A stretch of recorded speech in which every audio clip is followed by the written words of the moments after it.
I want to talk about evangelism in this video.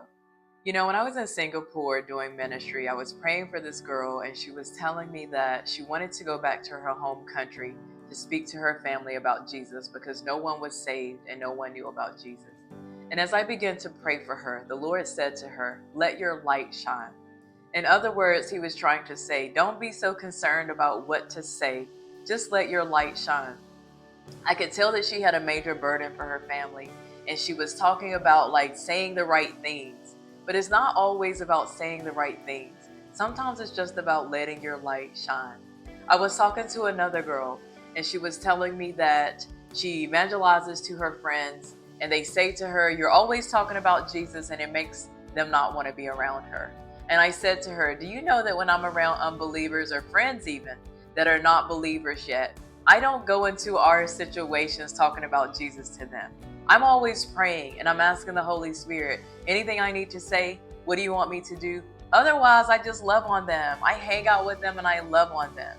Because Jesus was someone that even the sinners wanted to hang out with. It wasn't because He was preaching heaven and hell to them.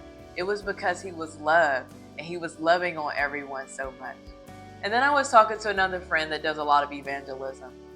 And I was saying to him, the best thing you could do to evangelize to anyone else is for you to get in your secret place with God, to spend time with the Lord, bask in His presence. Because when you do that, the presence of God will be on your life and it will go before you. The reason why I wanted to leave this video is because I was reading the Bible this morning, and this is one of the verses that I read. 1 Corinthians 12:3. Therefore, I make known to you that no one speaking by the Spirit of God calls Jesus accursed, and no one can say that Jesus is Lord except by the Holy Spirit. See, it takes partnership with the Holy Spirit to evangelize to anyone. It's not by our works. It's not by the Bible scriptures that we memorize. It's not because we know how to lead someone into the sinner's prayer so well. No, no one can say that Jesus is Lord except by the Holy Spirit. Therefore, I spend all my time with God as much as I can so that I am so in tune with Him that when He speaks to me about someone, I know what He's saying and I can go do that.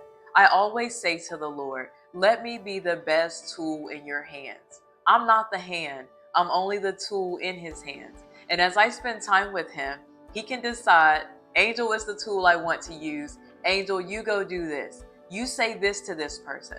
Because I think about for myself, I grew up in a Christian home. I knew about heaven and hell. I knew that Jesus was the only way to heaven. Yet, it wasn't until I was ready to surrender that any of that mattered or that anything changed in my life. It didn't matter how many times someone preached to me or how much I even read the Bible or whatever else was going on around me. It was about when my heart was ready. And only the Holy Spirit can tell you when someone's heart is ready. And I find that when we're so busy trying to do evangelism, the devil can discourage you in that. He makes you feel like, look at all you're doing, and you're not converting anyone. And it's not true that what you're doing is not worth anything, but you'll feel like that if you're not seeing any fruit come out of it. This is why I say wait for the Holy Spirit to show you. Let Him point out who's ready for you to come speak to them. Let Him decide when you're the tool that He's going to use. There's nothing more important than us spending time with God in that secret place, quieting all the noise around you, and just spending time with the Lord and becoming so in sync with Him that when He's ready to use you, every word that you speak, everything that you say to somebody will produce fruit because it's all led and guided by the Holy Spirit.